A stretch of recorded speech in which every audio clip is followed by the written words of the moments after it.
안녕하세요. 대나무 숲입니다. 새벽 5시 영하 10도의 눈보라 속에서 한 여자가 혼자 마당에 눈을 쓸고 있었습니다. 아들과 며느리가 미끄러질까봐, 다칠까봐 손이 얼어붙는 줄도 모르고 말이죠. 그런데 현관문이 열리자마자 돌아온 건 걱정이 아니라 한마디였습니다. 늙으셔서 눈 하나 제대로 못 치우세요? 그날 그녀는 깨달았습니다. 자식 위에 내어준 집도 보태준 생활비도 이제는 당연한 권리가 되어버렸다는 걸. 그리고 그 새벽 어머니는 조용히 결심합니다. 더 이상 참지 않기로. 그럼 오늘의 이야기 시작하겠습니다. 영상 시작 전 구독과 좋아요는 영상 제작에 있어서 큰 힘이 됩니다. 챕터 1. 새벽의 배신. 정수연 씨는 인천 외곽의 2층 단독주택에서 살고 있었습니다. 40살의 남편을 잃고 혼자서 아들 민수를 키워냈죠. 그 아들이 결혼하고 며느리 지현이를 데려온 지 이제 2년째. 수연 씨는 아들 부부가 조금이라도 편하게 살았으면 하는 마음에 자신의 집을 내어주고 생활비까지 보태며 조용히 살아가고 있었습니다. 그날도 새벽 5시 수연 씨는 일어났습니다. 창밖에는 하얀 눈이 펑펑 내리고 있었어요. 마당에 눈이 쌓이면 며느리가 출근할 때 미끄러질 수 있다는 생각에 수연 씨는 두꺼운 파카를 걸치고 밖으로 나갔습니다. 영하 10도의 칼바람이 옷깃 사이로 파고들었지만 그녀는 묵묵히 빗자루를 들었어요. 1시간 넘게 눈을 쓸고 얼음을 깨내는 동안 손가락 끝 감각은 사라졌고 무릎은 욱신거렸습니다. 하지만 수연 씨는 참았어요. 자식이 미끄러지지 않게 하려는 어머니의 마음, 그것만으로 충분했으니까요. 대문에서 현관까지 길을 다 터놓고 이제 구석진 계단만 치우면 되는 순간이었습니다. 현관문이 벌컥 열리더니 또각또각 하이힐 소리가 들렸어요. 며느리 지현이었습니다. 밍크 코트를 걸치고 화장을 곱게 한 그녀는 계단을 내려오다 살짝 휘청했어요. 계단 끝에 얼음이 조금 남아 있었던 거죠. 어머님, 지금 뭐 하시는 거예요? 눈 안 치우고. 지연의 목소리가 날카로웠습니다. 제가 오늘 중요한 미팅 있다고 했잖아요. 이 구두 얼마짜린데 얼룩지면 어떡해요? 수연 씨는 당황했습니다. 며느리야, 내가 새벽부터 나와서 쓸었다. 저기 대문까지 길 난 거 안 보이니? 하지만 지연은 듣지 않았어요. 변명하지 마세요. 결과가 중요하잖아요. 제가 넘어져서 다치기라도 했으면 어쩔 뻔했어요?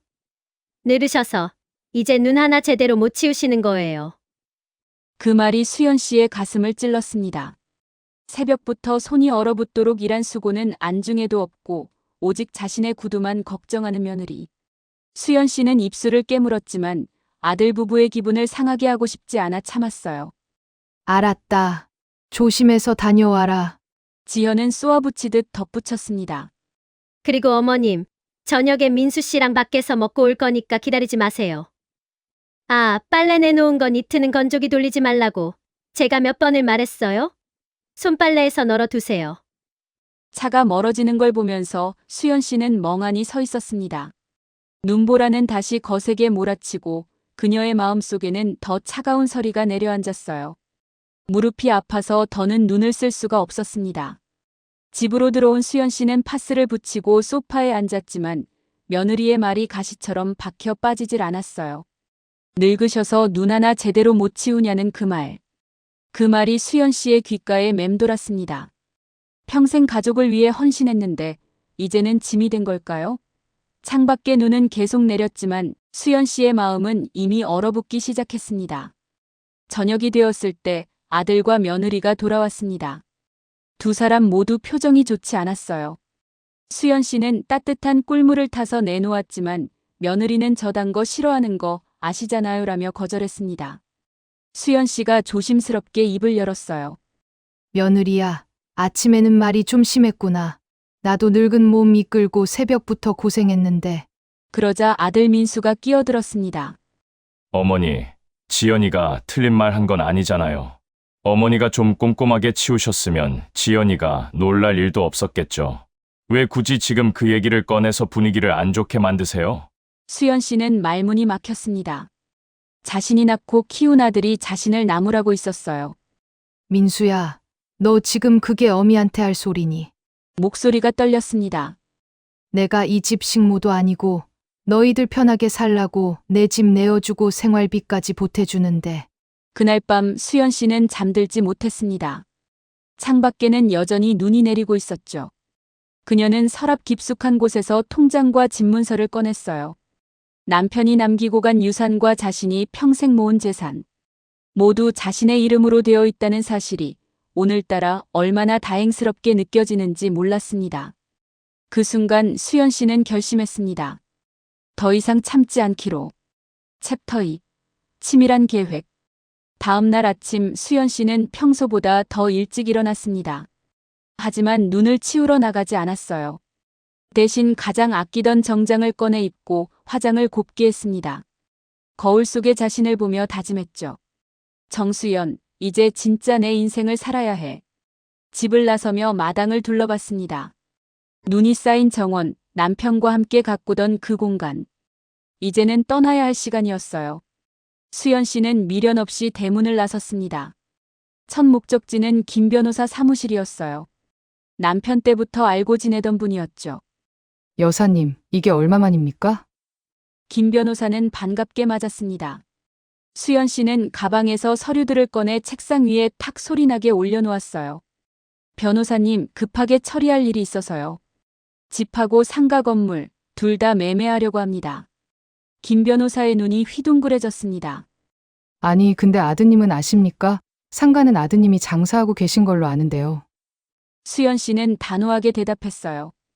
민수는 모릅니다. 그리고 알 필요도 없어요. 명의자가 접니다. 제가 제 물건 제 마음대로 하는 건데 누가 토를 달겠어요? 변호사 사무실을 나온 수연 씨는 곧바로 부동산으로 향했습니다. 우리 동네가 아닌 옆 동네의 큰 부동산이었어요. 소문이 날까봐 조심스러웠거든요. 물건 내놓으러 왔어요. 금매로요.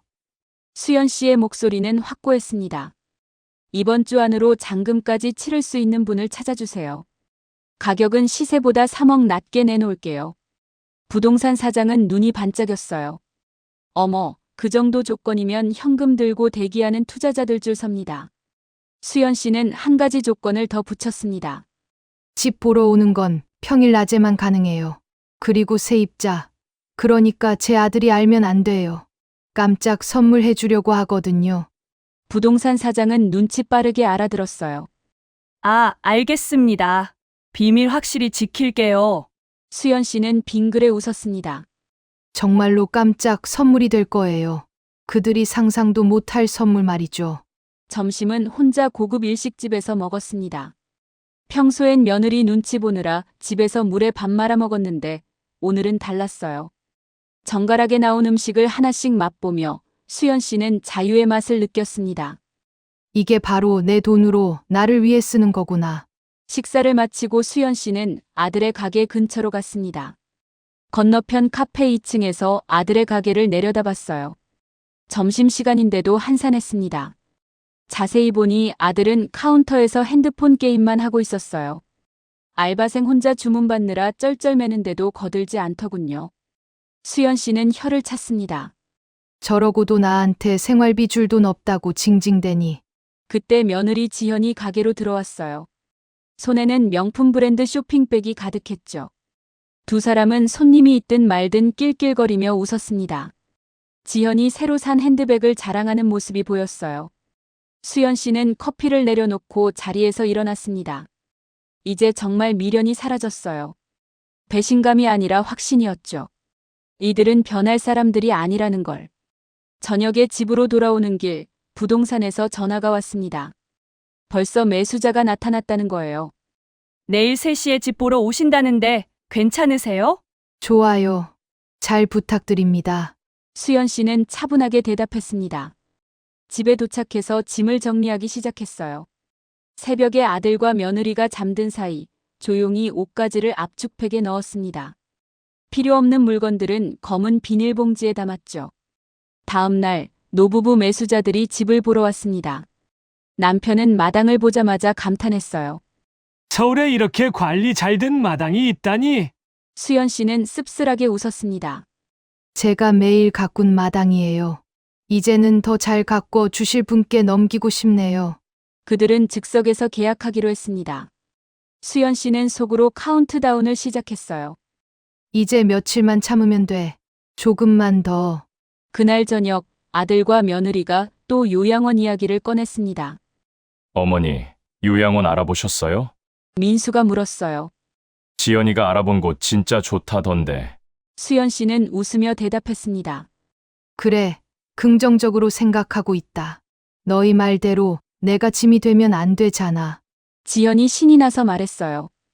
와, 어머님 진짜 쿨하시다. 우리 이제 편하게 살 수 있겠다. 수연 씨는 속으로 중얼거렸습니다. 편하게 살아봐라. 너희 힘으로. 세상이 얼마나 무서운지 뼈저리게 느껴보게. 그날 밤 수연 씨는 달력에 빨간 동그라미를 쳤습니다. 장금일. 그리고 이사 날짜. 모든 준비는 끝났어요. 이제 시간만 흐르면 되는 거였죠.